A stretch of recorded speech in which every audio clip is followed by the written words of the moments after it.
Assalamualaikum warahmatullahi wabarakatuh. Selamat pagi. Pada pertemuan hari ini kita akan membahas mengenai shopping. Tapi bukan kita yang shopping, namun negara. Biasanya shopping negara itu disebut belanja negara. Dan juga dari mana uang belanja negara. Nah, sumber uang untuk belanja negara itu adalah pendapatan negara. Sekarang udah jelas ya, hari ini kita akan membahas anggaran pendapatan dan belanja negara. Yang pertama, kita akan membahas mengenai definisi anggaran pendapatan dan belanja negara. Definisi dari anggaran pendapatan dan belanja negara yaitu merupakan rencana keuangan tahunan pemerintahan negara yang dibahas dan disetujui oleh Dewan Perwakilan Rakyat. Rencana keuangan ini nantinya akan membahas mengenai anggaran pendapatan, anggaran belanja, dan juga anggaran pembiayaan. Jadi kalau kita lihat nih, kalau kita belajar anggaran, nah di sana kan ada tuh anggaran pendapatan yang kita lihat dari penerimaan. Nah, penerimaan itu tentunya dari beberapa sumber kan. Terus juga ada anggaran belanja. Nah, anggaran belanja ini apa-apa saja sih yang harus kita keluarkan? Nah, terus dan juga ada anggaran pembiayaan.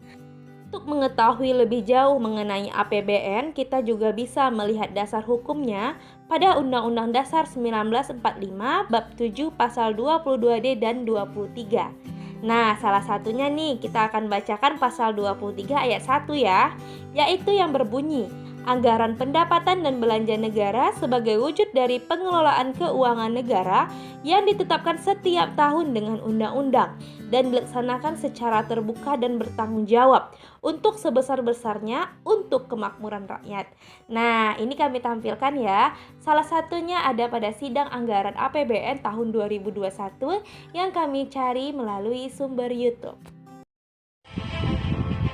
Pemerintah dan DPR RI pada 29 September 2020 telah mengesahkan Undang-Undang Anggaran Pendapatan dan Belanja atau APBN tahun 2021.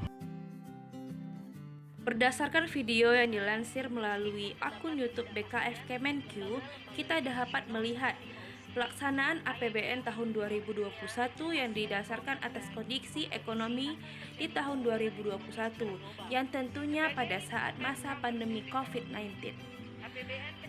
Sri Mulyani selaku Menteri Keuangan Republik Indonesia menyatakan bahwa adanya peran penting APBN terhadap penanganan COVID-19 di Indonesia. Dan dalam mendukung proses pemulihan perekonomian nasional pada tahun 2020. Lalu, bagaimana dengan fungsi anggaran pendapatan dan belanja negara itu sendiri? Mari kita bahas.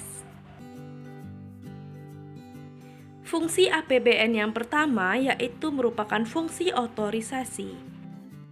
Pada fungsi otorisasi, APBN sebagai dasar untuk melaksanakan pendapatan dan belanja pada tahun yang bersangkutan. Selanjutnya ada fungsi perencanaan. Nah, di fungsi perencanaan ini, APBN digunakan sebagai pedoman bagi manajemen dalam merencanakan kegiatan pada tahun yang bersangkutan. Nah, yuk lanjut pada fungsi APBN selanjutnya, yaitu ada fungsi pengawasan. Fungsi pengawasan ini berarti APBN itu adalah sebagai pedoman untuk menilai apakah kegiatan penyelenggaraan pemerintahan sudah sesuai belum dengan ketentuan yang telah ditetapkan. Jadi, APBN ini juga mengawasi ya. Tentunya untuk mengawasi dari hal-hal yang tidak sesuai dengan ketentuan. Selain memiliki fungsi pengawasan, APBN juga memiliki fungsi alokasi.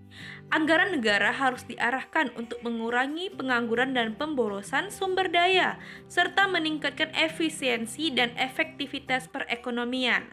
Maka dari itu, APBN sangat penting untuk menstabilisasi perekonomian, terutama pada masa COVID-19 pada saat ini.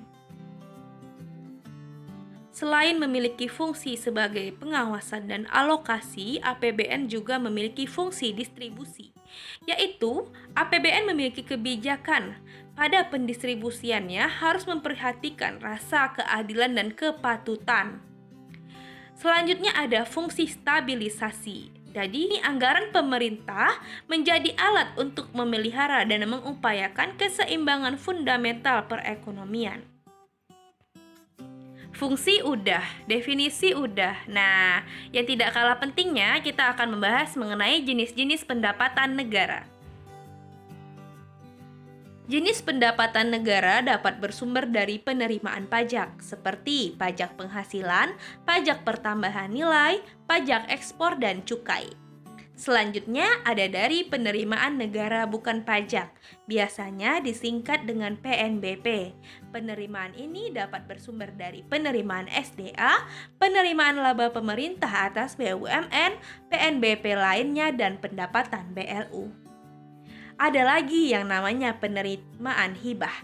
Jadi, yang namanya hibah tentu saja penerimaan negara yang berasal dari sumbangan swasta dalam negeri, serta sumbangan lembaga swasta dan pemerintah luar negeri yang menjadi hak pemerintah.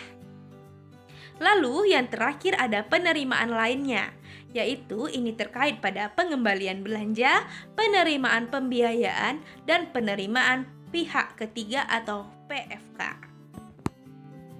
Itulah sumber penerimaan pendapatan negara yang dapat kita gunakan untuk belanja negara.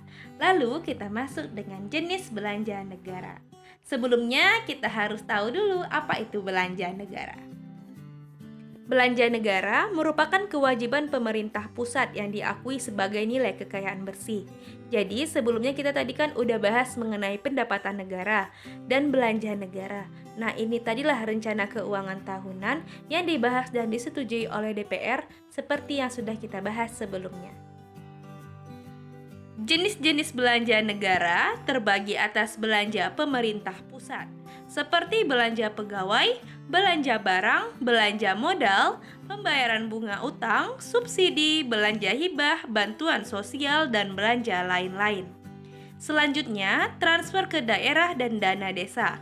Transfer ke daerah yaitu dana perimbangan, dana otonomi khusus, dana keistimewaan, dan transfer lainnya. Berdasarkan video yang telah kita simak sebelumnya, Ibu Sri Mulyani mengatakan bahwa APBN memiliki peran penting dalam perekonomian, terutama pada masa COVID-19. Lalu, bagaimana peran APBN di masa COVID-19 di Indonesia? Mari kita bahas dari salah satu sumber. Berdasarkan artikel yang dilansir melalui Fakultas Ekonomi Bisnis Universitas Indonesia, di sini tertulis, Sri Mulyani perkuat stimulus APBN, jaga sentimen pemulihan, dorong pertumbuhan ekonomi. Di sini kita akan dapat membahas mengenai peran APBN 2021. Nah, di sini kita dapat melihat belanja negara sampai dengan Juli 2021 telah tumbuh sebesar 9,3%, yang terdiri dari belanja pemerintah pusat sebesar 952,8 triliun, serta transfer ke daerah dan desa atau TKDD sebesar 415,5 triliun. Informasi selanjutnya tentang realisasi belanja barang yang tumbuh signifikan sebesar 78,7% yang dipengaruhi oleh akselerasi program PEN 2021 serta pembatasan kegiatan yang ketat di awal pandemi tahun 2020.